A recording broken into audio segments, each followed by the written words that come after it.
गोबर और झुनिया के जाने के बाद घर सुनसान रहने लगा। धनिया को बार बार मुन्नू की याद आती रहती है। बच्चे की माँ तो झुनिया थी, पर उसका पालन धनिया ही करती थी।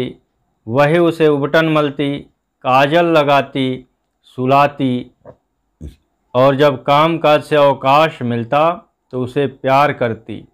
वात्सल्य का यह नशा ही उसकी विपत्ति को भुलाता रहता था। उसका भोला भाला मक्खन सा मुँह देखकर वह अपनी सारी चिंता भूल जाती और स्नेहमय गर्व से उसका हृदय फूल उठता। वह जीवन का आधार अब न था।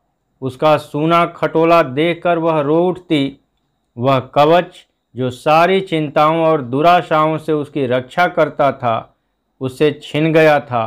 वह बार बार सोचती, उसने झुनिया के साथ ऐसी कौन सी बुराई की थी जिसका उसने यह दंड दिया। डाइन ने आकर उसका सोना सा घर मिट्टी में मिला दिया। गोबर ने तो कभी उसकी बात का जवाब भी न दिया था। इसी राण ने उसे फोड़ा और वहाँ ले जाकर न जाने कौन कौन सा नाच नचाएगी। यहाँ ही वह बच्चे की कौन बहुत परवाह करती थी।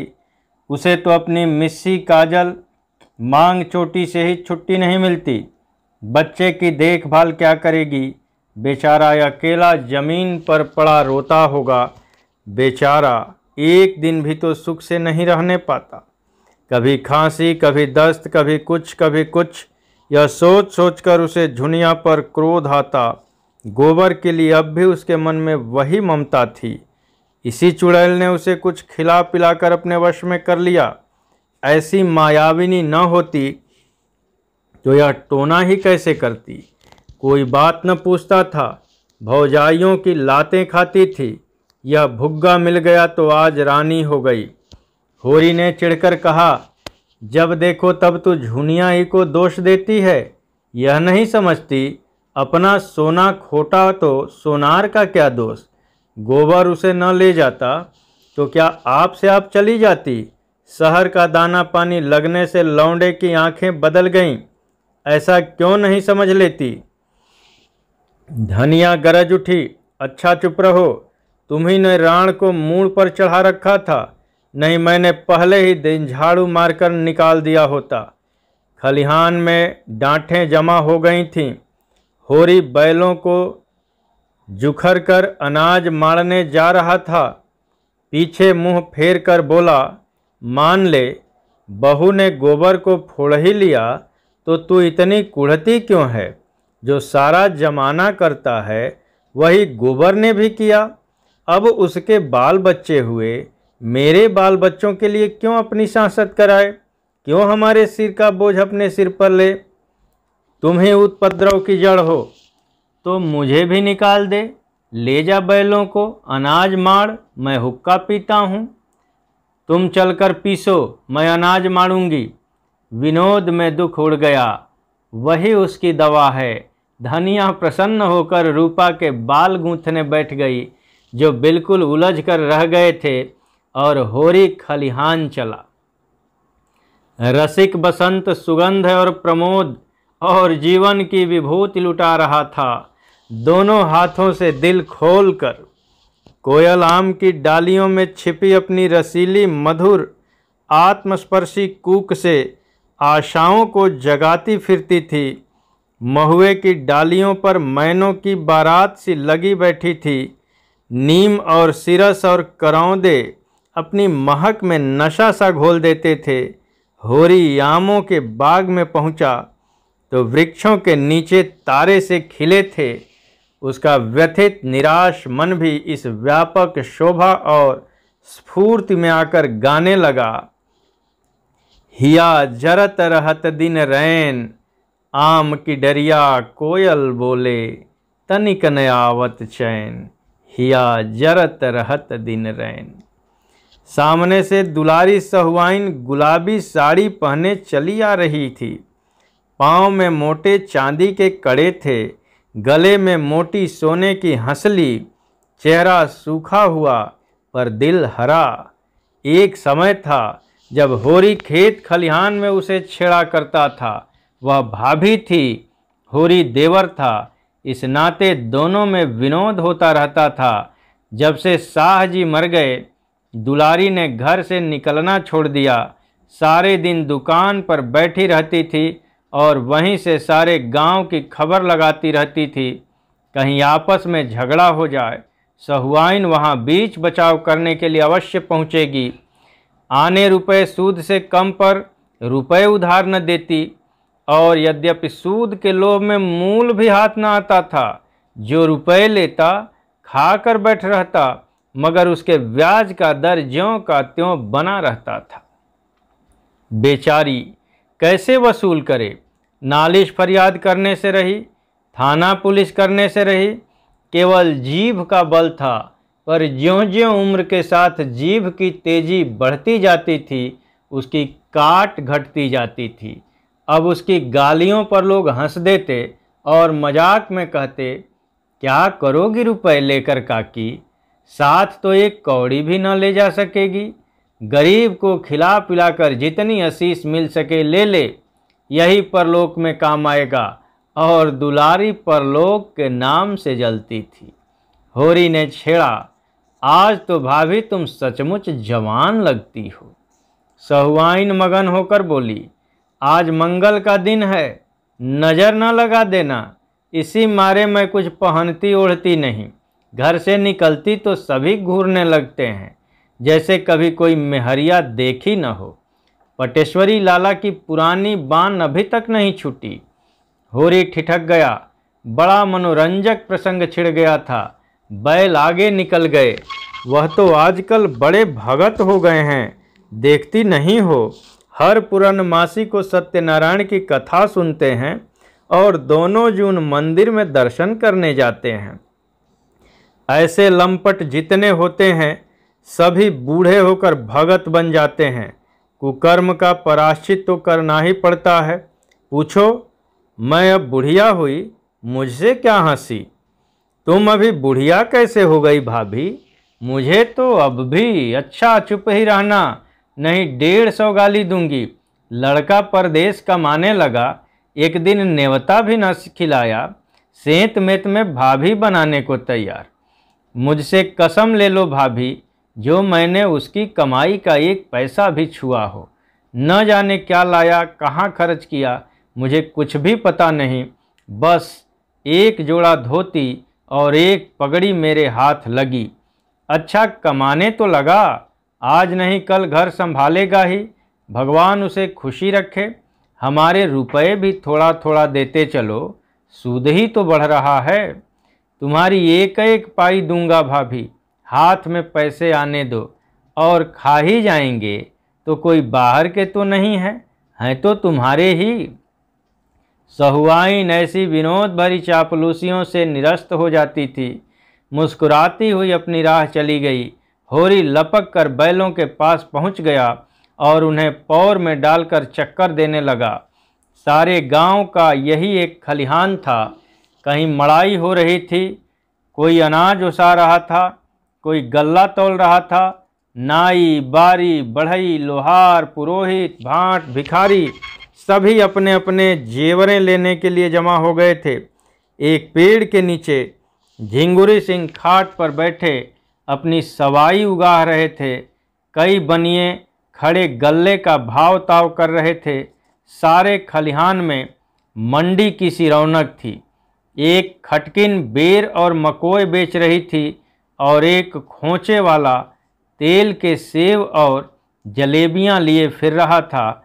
पंडित दाता दिन भी होरी से अनाज बंटवाने के लिए आ पहुँचे थे और झिंगुरी सिंह के साथ खाट पर बैठे थे।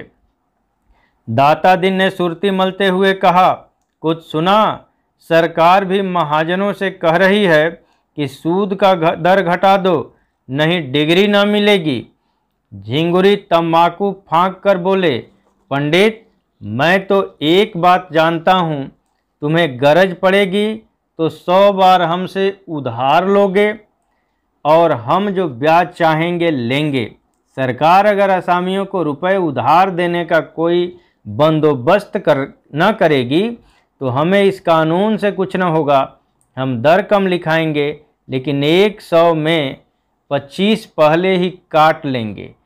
इसमें सरकार क्या कर सकती है? यह तो ठीक है, लेकिन सरकार भी इन बातों को खूब समझती है। इसकी भी कोई रोक निकालेगी, देख लेना। इसकी कोई रोक हो ही नहीं सकती। अच्छा, अगर वह शर्त कर दे, जब तक स्टाम्प पर गांव के मुखिया या कारिंदा के दस्तखत न होंगे वह पक्का न होगा, तब क्या करोगे?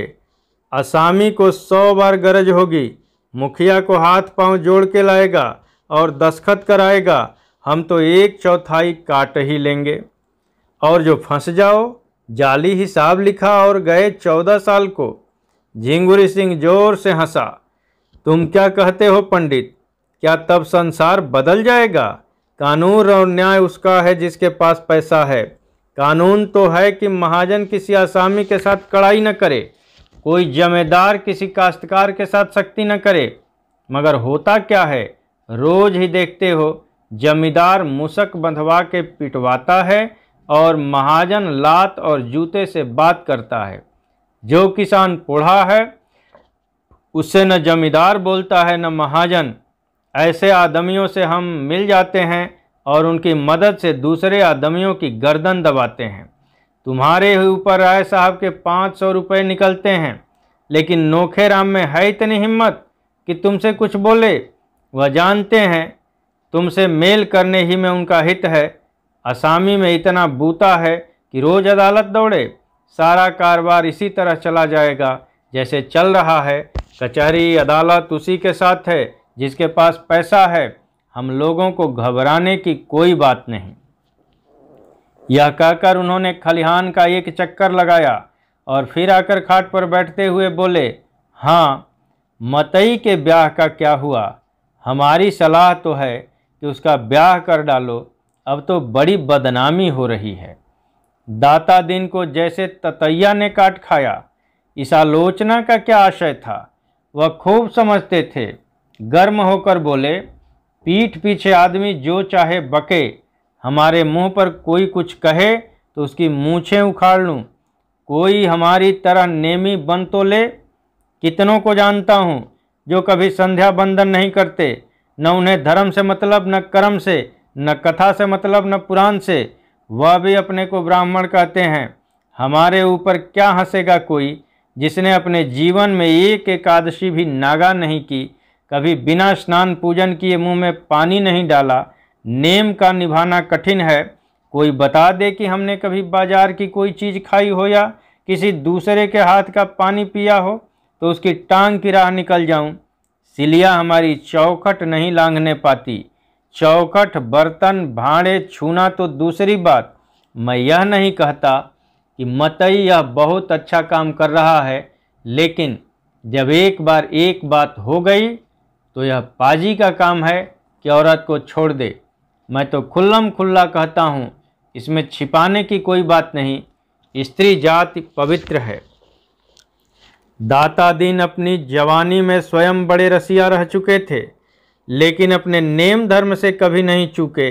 माता दिन भी सुयोग्य पुत्र की भांति उन्हीं के पद चिन्हों पर चल रहा था। धर्म का मूल तत्व है पूजा पाठ, कथा व्रत और चौका चूल्हा। जब पिता पुत्र दोनों ही मूल तत्व को पकड़े हुए हैं तो किसकी मजाल है कि उन्हें पथभ्रष्ट कह सके। झिंगुरी सिंह ने कायल होकर कहा, मैंने तो भाई जो सुना था वह तुमसे कह दिया। दाता दिन ने महाभारत और पुराणों से ब्राह्मणों द्वारा अन्य जातियों की कन्याओं के ग्रहण किए जाने की एक लंबी सूची पेश की और यह सिद्ध कर दिया कि उनसे जो संतान हुई वह ब्राह्मण कहलाई और आजकल के जो ब्राह्मण है वह उन्हीं संतानों की संतान हैं।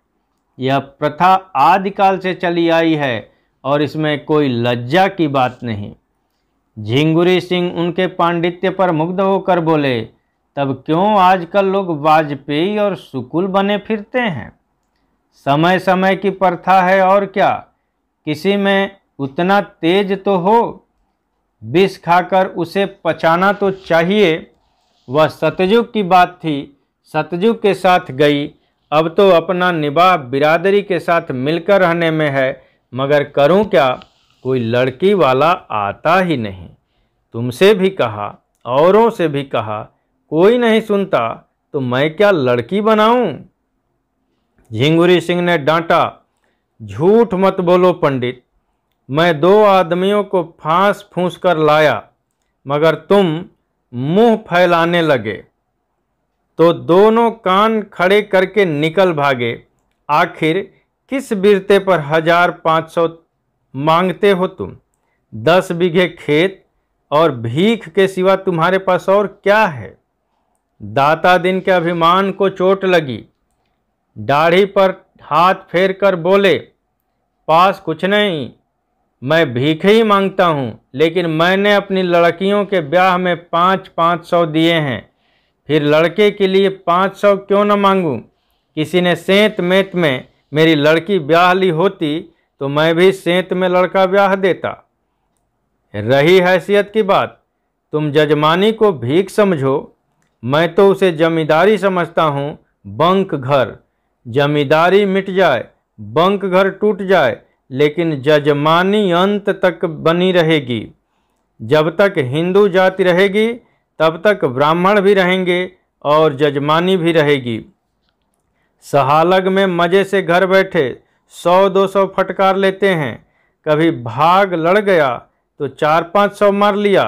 कपड़े बर्तन भोजन अलग, कहीं न कहीं नित्य ही कार परोजन पड़ा ही रहता है। कुछ न कुछ मिले तब भी 1-2 थाल और 2-4 आने दक्षिणा मिल ही जाते हैं। ऐसा चैन न जमींदारी में है न साहूकारी में। और फिर मेरा तो सिलिया से जितना उबार होता है उतना ब्राह्मण की कन्या से क्या होगा? वह तो बहुरिया बने बैठी रहेगी, बहुत होगा रोटियां पका देगी। यहाँ सिलिया अकेली 3 आदमियों का काम करती है और मैं उसे रोटी के सिवा और क्या देता हूँ? बहुत हुआ तो साल में 1 धोती दे दी। दूसरे पेड़ के नीचे दाता दिन का निजी पैरा था। 4 बैलों से मड़ाई हो रही थी। धन्ना चमार बैलों को हाँक रहा था। सिलिया पैर से अनाज निकाल निकाल कर ओसा रही थी और माता दिन दूसरी ओर बैठा अपनी लाठी में तेल मल रहा था। सिलिया सांवली सलोनी छरहरी बालिका थी जो रूपवती न होकर भी आकर्षक थी। उसके हास में, चितवन में, अंगों के विलास में हर्ष का उन्माद था, जिससे उसकी बोटी बोटी नाचती रहती थी। सिर से पांव तक भूसे के आंसुओं में सनी, पसीने से तर, सिर के बाल आधे खुले, वह दौड़ दौड़ कर अनाज ओसा रही थी, मानो तन मन से कोई खेल खेल रही हो। माता दिन ने कहा, आज सांझ तक नाच बाकी न रहे सिलिया, तू थक गई हो तो मैं आऊं। सिलिया प्रसन्न मुख बोली, तुम काहे को आओगे पंडित, मैं संझा तक सब ओसा दूंगी। अच्छा तो मैं अनाज ढो ढो कर रखाऊं, तू अकेली क्या क्या कर लेगी?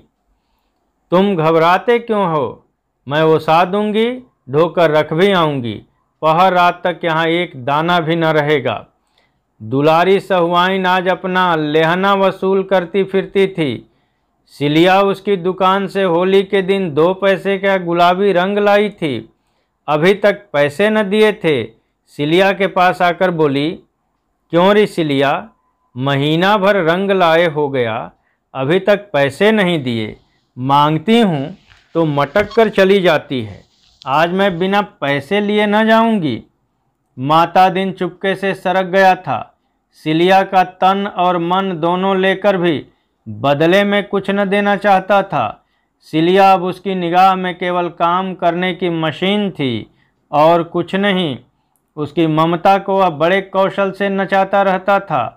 सिलिया ने आंख उठाकर देखा तो माता दिन वहाँ न था। बोली, चिल्लाओ मत सहुआइन, यह ले लो, 2 की जगह 4 पैसे का अनाज। अब क्या जान लेगी, मैं मरी थोड़ी ही जाती थी। उसने अंदाज से कोई सेर भर अनाज ढेर में से निकालकर सहुआइन के फैले हुए अंचल में डाल दिया। उसी वक्त माता दिन पेड़ की आड़ से झल्लाया हुआ निकला और सहुआइन का अंचल पकड़कर बोला, अनाज सीधे से रख दो सहुआइन, लूट नहीं है। फिर उसने लाल लाल आंखों से सिलिया को देकर डांटा, तूने अनाज क्यों दे दिया? किससे पूछ कर दिया? तू कौन होती है मेरा अनाज देने वाली? सहुआइन ने अनाज ढेर में डाल दिया और सिलिया का हक्का बक्का होकर दाता दिन का मुंह देखने लगी। ऐसा जान पड़ा जिस डाल पर वह निश्चिंत बैठी हुई थी वह टूट गई और अब वह निराधार नीचे गिरी जा रही है।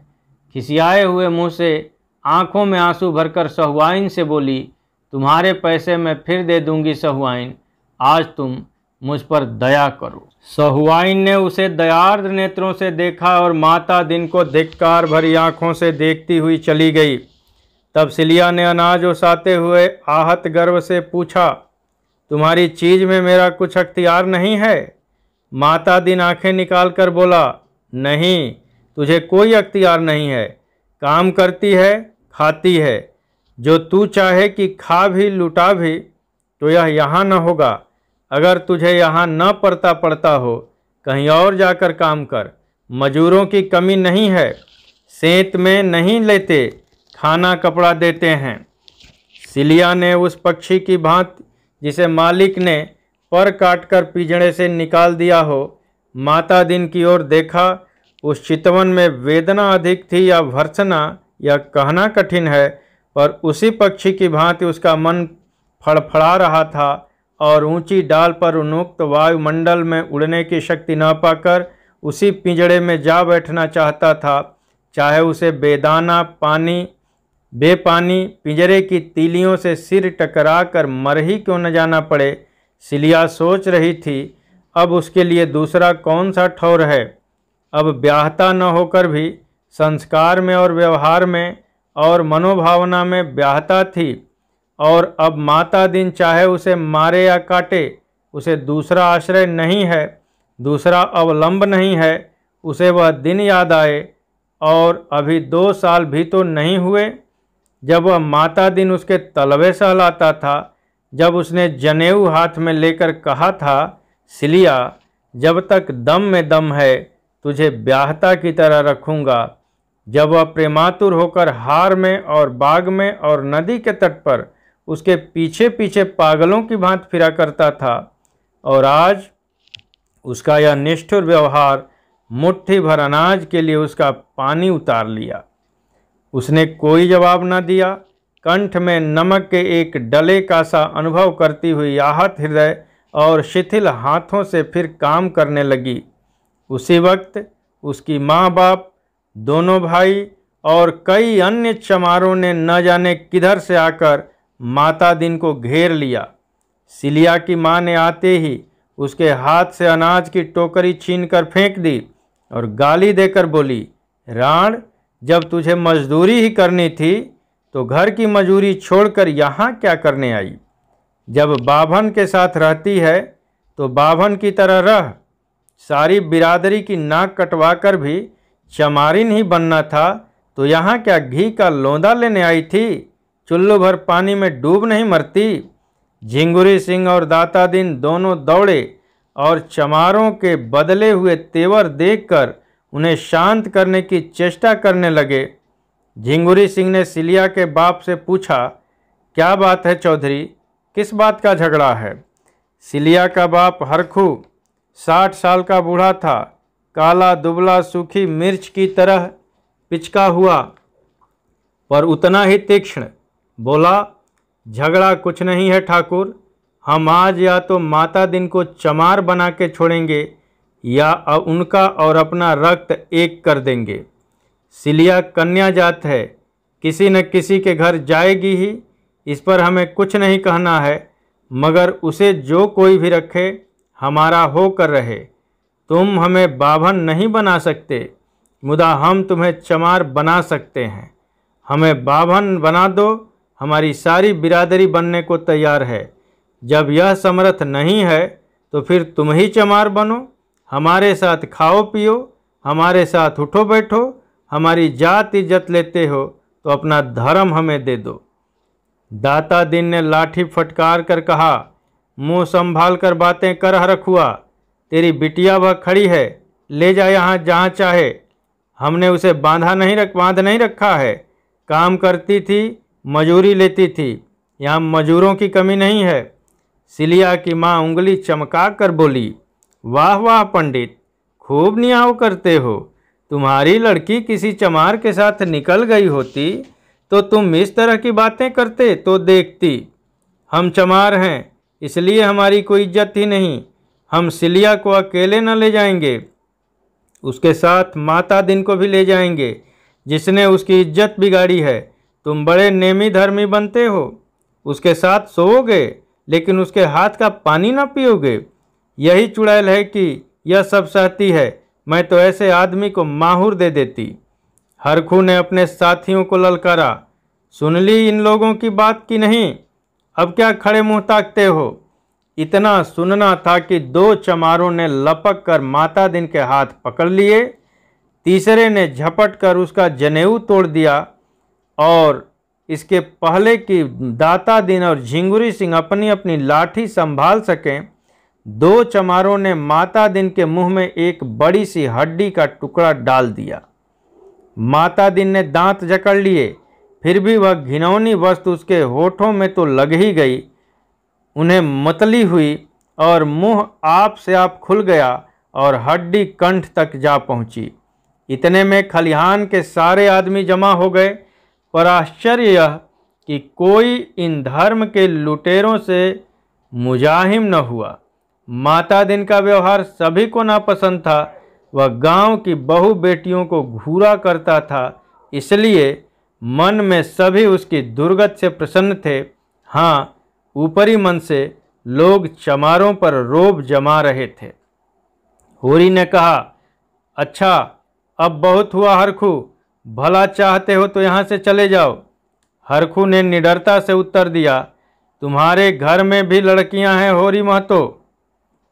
इतना समझ लो, इस तरह गांव की मर्यादा बिगड़ने लगी तो किसी की आबरू न बचेगी।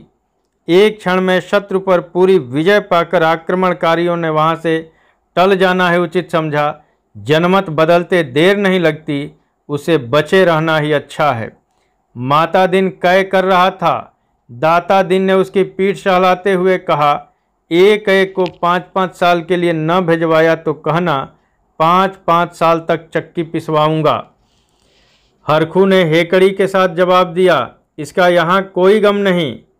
कौन तुम्हारी तरह बैठे मौज करते हैं? जहाँ काम करेंगे वहीं आधा पेट दाना मिल जाएगा। माता दिन कै कर चुकने के बाद निर्जीव सा जमीन पर लेट गया, मानो कमर टूट गई हो, मानो डूब मरने के लिए चुल्लू भर पानी खोज रहा हो। जिस मर्यादा के बल पर उसकी रसिकता और घमंड और पुरुषार्थ अकड़ता फिरता था वह मिट चुकी थी। उस हड्डी के टुकड़े ने उसके मुंह को ही नहीं, उसकी आत्मा को भी अपवित्र कर दिया था। उसका धर्म इसी खान पान छूत विचार पर टिका हुआ था। आज उस धर्म की जड़ कट गई। अब वह लाख प्रायश्चित करे, लाख गोबर खाए और गंगाजल पिए, लाख दान पुण्य और तीर्थ व्रत करे, उसका मरा हुआ धर्म जी नहीं सकता। अगर अकेले की बात होती तो छिपा ली जाती, यहाँ तो सबके सामने उसका धर्म लुटा। अब उसका सिर हमेशा के लिए नीचा हो गया। आज से वह अपने ही घर में अछूत समझा जाएगा। उसकी स्नेहमयी माता भी उससे घृणा करेगी और संसार से धर्म का ऐसा लोप हो गया। कितने आदमी केवल खड़े तमाशा देखते रहे, किसी ने चूं तक न की। एक क्षण पहले जो लोग उसे देखते ही पालागन करते थे, अब उसे देखकर मुंह फेर लेंगे। वह किसी मंदिर में भी न जा सकेगा, न किसी के बर्तन भांडे छू सकेगा। और यह सब हुआ इस सभागिन सिलिया के कारण। सिलिया जहाँ अनाज उसा रही थी वहीं सिर झुकाए खड़ी थी, मानो यह उसकी दुर्गति हो रही है। सहसा उसकी माँ ने आकर डांटा, खड़ी ताकती क्या है, चल सीधे घर, नहीं बोटी बोटी काट डालूंगी। बाप दादा का नाम तो खूब उजागर कर चुकी, अब क्या करने पर लगी है। सिलिया मूर्तिवत खड़ी रही। माता पिता और भाइयों पर उसे क्रोध आ रहा था। यह लोग क्यों उसके बीच में बोलते हैं?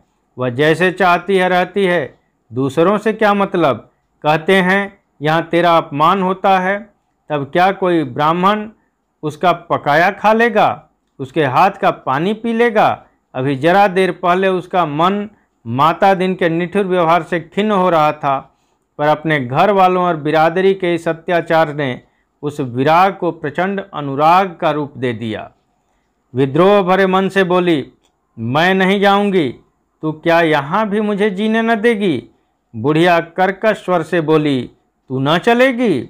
नहीं, चल सीधे से, नहीं जाती। तुरंत दोनों भाइयों ने उसके हाथ पकड़ लिए और उसे घसीटते हुए ले चले। सिलिया जमीन पर बैठ गई। भाइयों ने इस पर भी न छोड़ा, घसीटते ही रहे। उसकी साड़ी फट गई, पीठ और कमर की खाल छिल गई, पर वह जाने पर राजी न हुई। तब हरखू ने लड़कों से कहा, अच्छा अब इसे छोड़ दो, समझ लेंगे मर गई, मगर अब जो कभी मेरे द्वार पर आई तो लहू पी जाऊंगा। सिलिया जान पर खेल कर बोली, हाँ जब तुम्हारे द्वार पर जाऊं तो पी लेना। बुढ़िया ने क्रोध के उन्माद में सिलिया को कई लातें जमाई और हरखू ने उसे हटा न दिया होता तो शायद प्राण ही लेकर छोड़ती। बुढ़िया फिर झपटी तो हरखू ने उसे धक्के देकर पीछे हटाते हुए कहा, तू भी हत्यारिन है कलिया, क्या उसे मार ही डालेगी? सिलिया बाप के पैरों से लिपट कर बोली, मार डालो दादा, सब जने मिलकर मार डालो। हाय अम्मा, तुम इतनी निर्दयी हो, इसीलिए दूध पिलाकर पाला था, सौर में ही क्यों न गला घोंट दिया?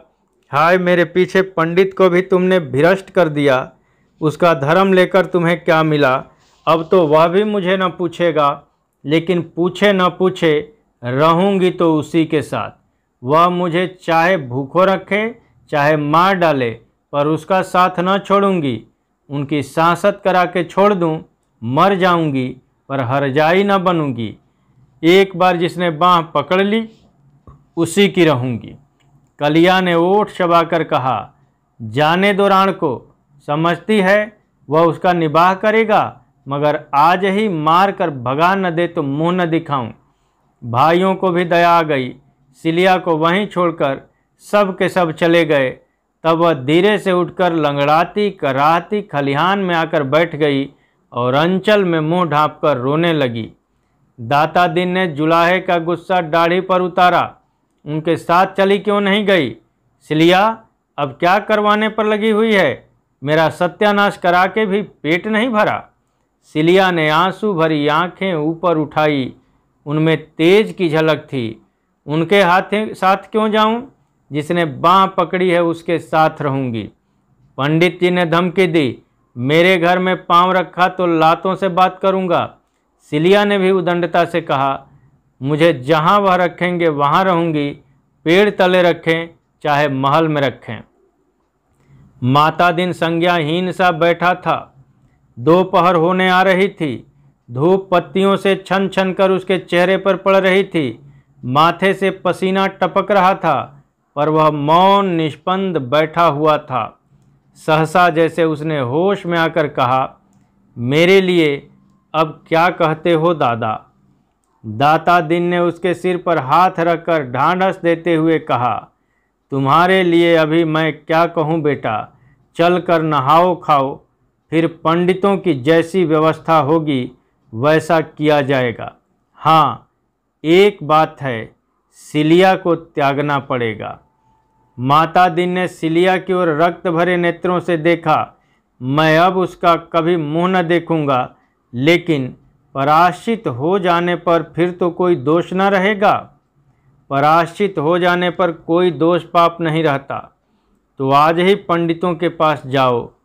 आज ही जाऊंगा बेटा, लेकिन पंडित लोग कहें कि इसका पराश्चित नहीं हो सकता, तब उनकी जैसी इच्छा। तो तुम मुझे घर से निकाल दोगे? दाता दिन ने पुत्र स्नेह से विवल होकर कहा, ऐसा कहीं हो सकता है बेटा? धन जाए, धर्म जाए, लोक मर्यादा जाए, पर तुम्हें छोड़ नहीं सकता। माता दिन ने लकड़ी उठाई और बाप के पीछे पीछे घर चला। सिलिया भी उठी और लंगड़ाती हुई उसके पीछे हो ली। माता दिन ने पीछे फिरकर निर्मम स्वर में कहा, मेरे साथ मत आ, मेरा तुझसे कोई वास्ता नहीं। इतनी सांसत करवा के भी तेरा पेट नहीं भरता। सिलिया ने धृष्टता के साथ उसका हाथ पकड़कर कहा, वास्ता कैसे नहीं है। इसी गांव में तुमसे धनी, तुमसे सुंदर, तुमसे इज्जतदार लोग हैं, मैं उनका हाथ क्यों नहीं पकड़ती। तुम्हारी यह दुर्दशा ही आज क्यों हुई। जो रस्सी तुम्हारे गले में पड़ गई है उसे तुम लाख चाहो नहीं छोड़ सकते, और न मैं तुम्हें छोड़कर कहीं जाऊंगी। मजूरी करूंगी, भीख मांगूंगी, लेकिन तुम्हें न छोड़ूंगी। यह कहते कहते उसने माता दिन का हाथ छोड़ दिया और फिर खलिहान में जाकर अनाज ओसाने लगी। होरी अभी तक वहाँ अनाज माड़ रहा था। धनिया उसे भोजन करने के लिए बुलाने आई थी। होरी ने बैलों को पैर से बाहर निकालकर एक पेड़ में बांध दिया और सिलिया से बोला, तू भी जा, खा पिया सिलिया। धनिया यहाँ बैठी है, तेरी पीठ पर की साड़ी तो लहू से रंग गई है रे, कहीं घाव न पक जाए। तेरे घर वाले बड़े निर्दयी हैं। सिलिया ने उसकी ओर करुण नेत्रों से देखा। यहाँ निर्दयी कौन नहीं है दादा, मैंने तो किसी को दयावान नहीं पाया। क्या कहा पंडित ने। कहते हैं मेरा तुमसे कोई वास्ता नहीं। अच्छा, ऐसा कहते हैं।